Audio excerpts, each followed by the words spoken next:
everyone. It's Yiyi, your favorite drag queen's least favorite drag queen. Yes, it's me. It's me, the one that you hate to listen to, the one that you hate to love. It's me. Um, Hi, how are you? I'm so happy to be back for this week's podcast. I forgot to mention the title. It's Vibrationss. Welcome to Vibrationss. And I'm not talking about there's a lot of different vibrations, right? There's the vibrations that are felt through connections with other people. There's vibrations from objects that vibrate, like your phone. Wait, do phones actually still vibrate? I think they do, right? I just don't. You know what? I don't put my phone on vibrate because I just don't want to know when people are calling me. I would rather listen to it and maybe hopefully I don't listen to it, like just put it on not on mute, but like have the volume up, but hopefully I miss it, because I feel like if I put it on vibrate, like I will actually feel it and I'll hear it and then I'll have to answer. So I don't put it on vibrate. No, I don't. Anyways, welcome. And today I want to, I kind of was thinking of having more structure to the podcast because I just don't, I feel like it'll work better. It'll flow a little better. It'll give me some sort of, it'll give me like a structure and sort of guidance to know what to talk about and and where to go. So I want to start with I want to start with a story. It's a fiction. It's about my life. No. So the way it's gonna be structured is I'm gonna, just talk about topics in the beginning, and then by the end, I don't know exactly what time or how long, but I'll talk about any drag related news because I feel like this podcast, I do want to talk about, even though I want to get away from drag race, I do want to still talk about drag in general. Even if it involves drag race, sometimes I'm just not going to be recapping the episodes because I'm not watching. You already know this. I'm not watching this season. And I have peeked here and there about, I've peeked here and there on what people are saying about the season. And, it seems like I'm not missing much. So I'm happy I'm not watching. And that's my New Year's resolution to not watch RuPaul's Drag Race this season. So there you go. Anyways, so I want to talk about gay shit. That's right. Wait, am I going to be censored? I don't know if YouTube picks. I don't know. Whatever. I'm going to talk about not even gay, because we're going to get into it, but I want to talk about my journey into sort of, I guess, my journey into, how people have a coming out story, stuff like that. I don't really have a coming out story. So, yeah. So here we go. So I can't relate to when people have have a coming out story, I guess, because I like I said, I don't have one. And if you would ask me like when was the first time that I knew that I was different or that I was gay or that I was, because I'm not, I don't well, let me just say this, I don't identify as gay. I'm more bi than gay, um because I am still attracted to women. I would say mostly men, but women as well. So growing up, I don't know of a time where I realized this because I don't think it's ever been. I don't know how it is for you guys if you are listening and you're of the family. Let's say you're an hermana, a sister from the sisterhood of traveling panties. I don't know if you can relate to this, but I don't remember a certain point where I was like, "Oh, this is what I am," or "This is what I like." Because I don't identify being your sexuality as your whole person, you know? You can be that's an aspect, that's part of you, that's an attribute, but it's not doesn't make you as a whole as a person. So it never really hit me all at once. Um it was sort of a gradual thing, and I think I can sort of, like, thinking back, I can see how I just felt like not different. I don't know. I don't really know how to describe it. Like, it just wasn't a big deal for me. Like, it wasn't. And I don't know if that's because in my home and my parents, they never really brought up being gay. They never brought up I don't even think I knew the word gay until, I started going to school, and that's where I learned what it was, but they never really brought it up, and I don't think they were intentionally not bringing it up. I just don't think that was part of their life. Like, they had no relation to people who are gay. They had no. Oh, you know what? I did have a cousin who would. He's a little older than me, so he would bring up things about, if you guys know who Juan Gabriel. He's a famous Mexican singer, and he since has passed away, but he was not closeted, but he would just never talk about his sexuality, even though it was really obvious. And he would make fun of him here and there. And I think that's maybe when I realized, like, it was a thing, like being gay was a thing. Um, but in my own household, in my own home, I don't even remember my parents ever bringing it up. We would go to church, but I don't even remember them in church bringing it up. They were more they would speak about the word of God, the gospel. That's what they would talk about. They wouldn't talk about, maybe they mentioned it here and there and I just never paid attention. I don't know, but it just never came up as something that was really negative, as something that you should be ashamed of. I think more what I felt is being feminine was seen as negative, was seen as weak. And that's because I was more feminine. I was an effeminate little boy, right? I played with dolls, and that I felt like I had to hide. But I didn't relate that to sexuality at that point. I was just, and I don't think we should. I think it's just, kids wanting to play with certain toys. And so, but I did think, I did feel like it was something that I should hide, like that for a moment. In my childhood, it felt like my biggest secret that I was playing with dolls. Oh my gosh! And let me just say, I was not playing with Barbies. Barbies, I don't know. Barbies were just so basic to me. I did not want to play with Barbies. Like, to me, it was all about the story and, like, knowing in the character. So I was playing with the Disney princesses. Like, I had Jasmine, Ariel, who else? Pocahontas, Meg from Hercules. Like, I had all these Disney dolls because I knew their character. Like, I was into their character, right? It wasn't really about just being a basic. I don't know. It wasn't about being, I guess.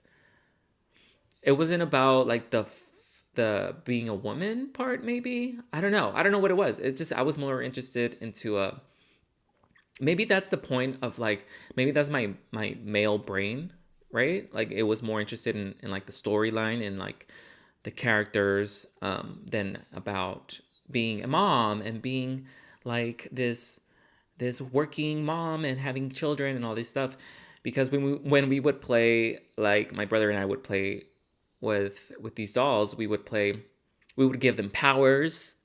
Baby, they were saving the world. They had lasers. They had guns. They were pretty much superhuman, and that's how we would play. So it was not about, like, oh, let's play house and person is married and they can have 10 kids. No, it wasn't about that. While still maintaining their figure, because how can you have 10 kids? Like, how does Barbie have a kid? I don't know. She doesn't even have a vagina, so the mysteries will never be solved here. So what was I going to say? Back to the gay part. Right. Okay, yeah, to the sexuality part. Yeah. So it never felt like something negative. So I grew up just accepting it as being part of me. I grew up being okay with being effeminate. Yes, I think I did hide it because I felt like I was gonna make fun of. I was gonna be made fun of. And I probably was, but I sort of kept it. Um, I guess I just never really was made fun of. I wasn't really bullied or anything like that for it, but I guess I was able to hide it. I don't know. I don't know how to say it because I wasn't. I guess, yeah. I guess I was able to hide it because now thinking I was a little bit different. I was a little bit more open, more effeminate at home than I was at school, where I knew that I would get made fun of. So I guess I was making a good. I was playing the role. I was playing the leading role, and I was starring, and I was getting the Oscars, and so I was giving my speech, right, my winning speech, and so I never thought it was something negative. Oh, I mean, I never felt really shame for it as far as like I should. And I think that's because my mom wasn't shaming about me being effeminate. They weren't really encouraging either, but they weren't shaming me for it either. Right? So it was just kind of like just let them be themselves. Just let them express themselves in that way, right? In a healthy way and something that's not really destructive or not destructive, but it's not really affecting it, being effeminate was not really affecting me in any negative way. Like it wasn't really seen as this terrible thing in my house. So I appreciate that. I think that's part of the reason why I grew up not being ashamed and just accepting it. And so, I grew up and it never became a big deal for me. So I can't really relate to like coming out stories because even until now, I've never really, I'll be honest, I've never really had a conversation with my parents because I know one, I don't think I know their stance on it, and I come from a religious background, and so I don't care to really open that box, and I don't think it would be really productive because it would just add flame to the fire, maybe. I don't know. It would just add so much animosity, I think, or maybe not animosity, but I don't want to I don't want to make them uncomfortable. I don't want to hurt my parents in any way, even though I know it shouldn't be hurting them, but I'm at a point in my life where I'm not hiding who I am. Like at this point, if you ask, I'll tell them, but I'm not going to go ahead and just be like, "Hey, guess what?"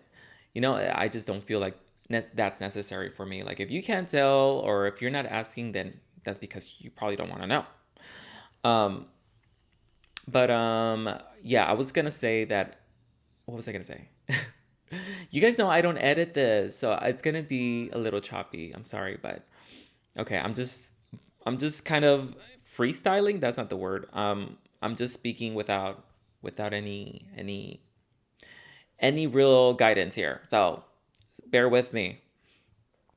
So yeah. So the only thing that I will say is I I am, like I said in the last episode, I am a Christian, right? And you would probably question.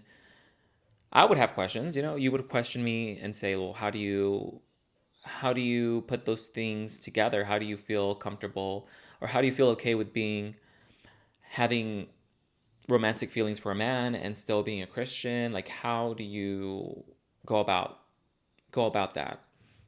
And so here's my answer. I don't have a clear answer. I will be honest. I think I'm still sort of figuring stuff out. I don't think there's a concrete answer that I can give you. But what I will say is that I've prayed about this. I've talked to God about it. I've meditated on it.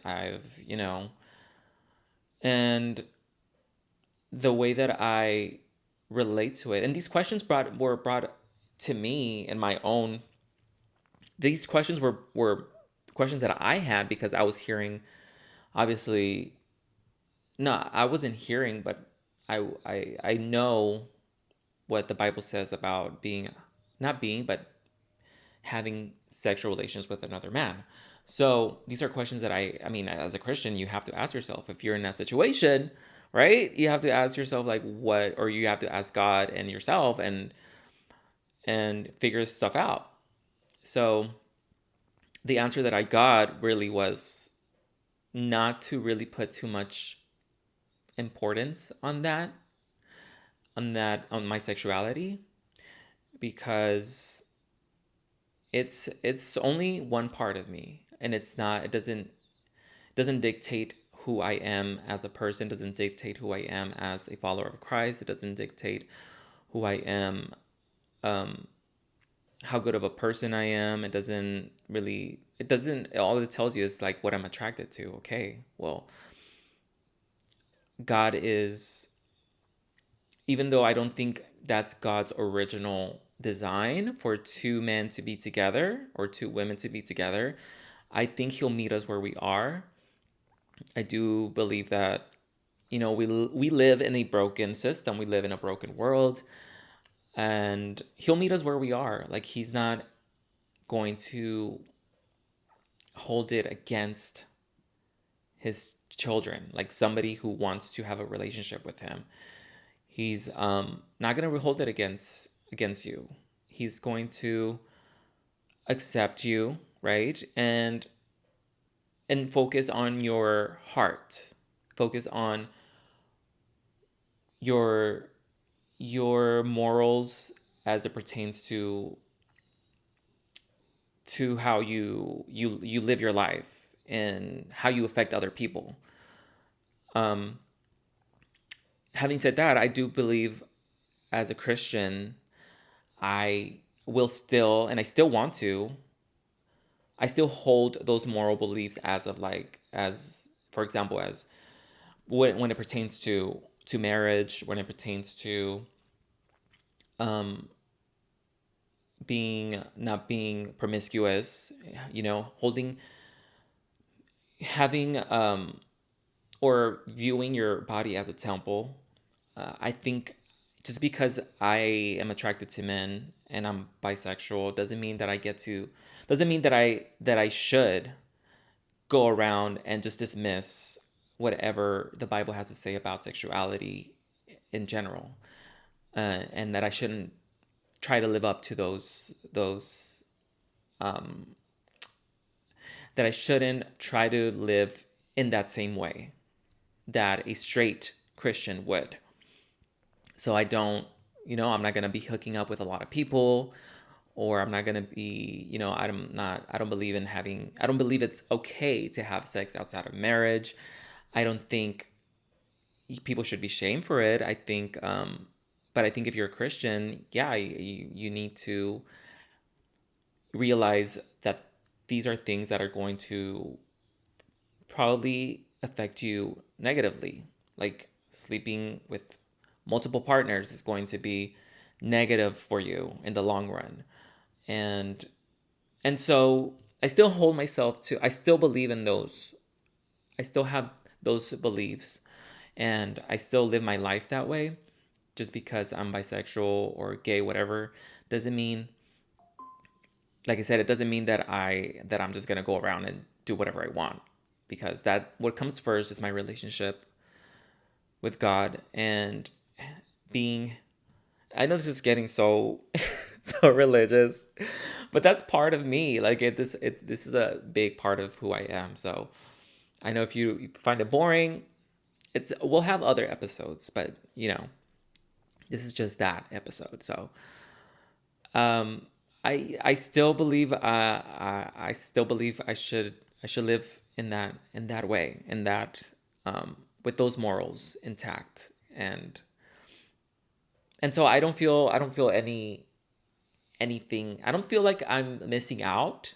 I think I felt that before when I was younger. I did feel like, well, everybody gets to do this. Like straight people get to do this, and they get to hook up and not worry about if it's wrong or they're going to hell. And for the record, I don't think you're going to hell if you're gay or if you're in a gay relationship. I just don't think that. I don't. I mean, I would have to go into a whole 2 hour thing, maybe to go really deep into it, and I would have to like talk to someone else, or I don't know, just to give you my perspective on that. But I just come to the point where I don't believe that. And what was I saying? So I mean, if you're struggling with something like this, if you're part of the if you're a family member, I will say, and you're also a family member in the sense of being in the family of Christ, then I hope that you find a way to not torture yourself about certain things. It's always good to ask questions. It's always good to reflect on your behavior and what you're doing and how you're thinking and what you're living your life, how you're living your life. Um, so it's always good to do that. And I think you should just search for those questions, and hopefully you'll get the answers that you want or maybe don't want, but you need, so you can evaluate your life and hopefully live the life that you want to live. So, anyways, doing a full three, is it? No, I was going to say 360, not 360. I think it's time to queen out. That's what I'm going to call this. I'm going to call this segment queening out, because I'm going to talk about drag related um, chisme. El chisme del día. Yeah, I'm going to be talking about drag. So here we go. Let's queen out. So I guess for this episode, I really just want, like I said, I've seen people online really, I haven't seen like, okay, I went on Reddit. I'll just say where I saw it. This show, we're not gonna vague book. We're gonna call people out. We're gonna call them by name. We're gonna call me by your name. I'm gonna call you by your name. So Reddit, baby, I'm calling you out. And so I went on Reddit. I saw these. I was just wanted to see like what are people feeling about this season, because I'm not watching. So this is where I got my information from, and these are the fans that are really into the show on RuPaul's Drag Race, right? But so I went to RuPaul's Drag Race Reddit. I didn't say that, but that's where I went. And so a lot of the conversations in one of the posts, I think it was a post asking people how they felt about the season and why it's getting, and why they feel that people are, or this cast is getting a negative welcome from the fans. And a lot of the points that were brought up was just about how the fans are now, or the cast is now just, they're fans of the show, so they act a certain way, they dress a certain way, they know what to say to Rue to be considered to be considered to be able to go further in the competition. And I think I think that's true. I think that one of the things that they brought one of the points they brought up also is that a lot of the queens are younger. They're under 30, and these are mostly queens that, like I said, they were fans of the show first, and that's going to affect your cast for sure. Like if they're not thinking about casting about this when they're casting, then they're making a huge mistake, because it is going to affect the quality for sure. And I guess since queens are starting out, so there's a lot more fans, right? And if you're starting out in drag, I want to tell you, or I want to give you some advice, even though I don't really think I'm great at what I do. I do think I have talent. I do think I have a unique point of view. And so I'm just gonna go based off of that, right? Based off of, well, you can take it or not. You take it or leave it. My advice to you, if you're starting drag, and if you really want to do it, I would say you have to have a point of view. You would have to have not just think about, oh, this is my catchphrase. This is gonna be what I'm known for, as far as like I'm the one with no that wears no wigs, and I'm the one that that says party, or I'm the one that I'm the comedy queen. Like you're I guess that's not that bad if you're being a comedy queen. But you get what I'm saying. Like if you think about having a brand first, that's going to I think you're already starting off wrong. You're starting off wrong. A drag queen should not be thinking, what is my brand when they're first starting drag? That's not going to take you to where you ultimately want to be. That's going to take you to maybe being that's going to take you probably to I don't know where that's going to take you. Honestly, it's just not going to it's not that interesting. It's not going to be as interesting as if you really develop your own voice, your own style, and then get to know yourself, get to know what you like, find out what sort of music you like, what is your style of performance, and actually develop your craft. Because a lot of these drag queens, they are not developing their craft at all. They're going out there lip syncing to a song and having it be that. They're not really taking the time to go to classes. If you're going to be a dancer, go take at least a class, dance class, and level up your dancing abilities. If you're going to be a singer, go ahead and take some singing lessons, or experiment with songwriting. Do something that's going to take your talents to another level. And so when you just think about what is my brand, you kind of just limit yourself to like being this caricature and just being one dimensional, instead of being instead of really getting to know who you are, what is your art, what are you trying to say. And then based off of that, if you want to be like an influencer and stuff like that, then you can go ahead and find a brand. Then you can go ahead and build a brand. I think that's, if you look at Trixie, she developed this character from her love of dolls, Barbie. She got to know what she liked, what she was trying to say, what her performance style was. And even as the years have gone by, she has developed that performance. She has, gone into comedy, done music, and developed her skills, started playing an instrument. So, and then after that, and then once she had that Trixie character, like, okay, this is what I'm doing, this is what I like, then she built the brand.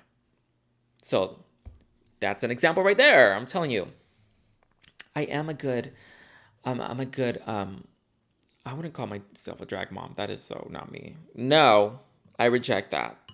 But I am your best friend here. I'm trying to guide you to, I'm trying to guide you to do the best that you can, sweetie. So pay attention. And you have to be interested in what you're doing. If you're just doing it for attention, you can do that for attention, but it's going to get old and you're not going to really enjoy it as much. And other people are going to be able to see that, and it's not going to resonate. It's just not going to resonate. So you don't have to follow trends. I'll say that. As far as your look, you don't have to follow trends. Don't feel like you have to follow everything that's happening. You know what I did? You know what I did? And I'll tell you what I did. So I used to follow a lot of drag queens on Instagram. So that's where I would get a lot of my drag queen, what's it called? Content, right? Instagram, which I think a lot of us probably do because that's a huge platform for drag queens.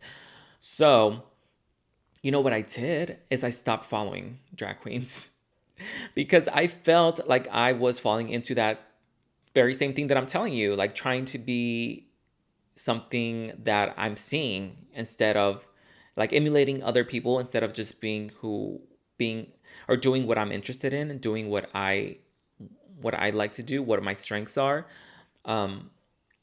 So I stopped following drag queens because, one, they were boring. They were just posting selfies and outfits, and I don't care.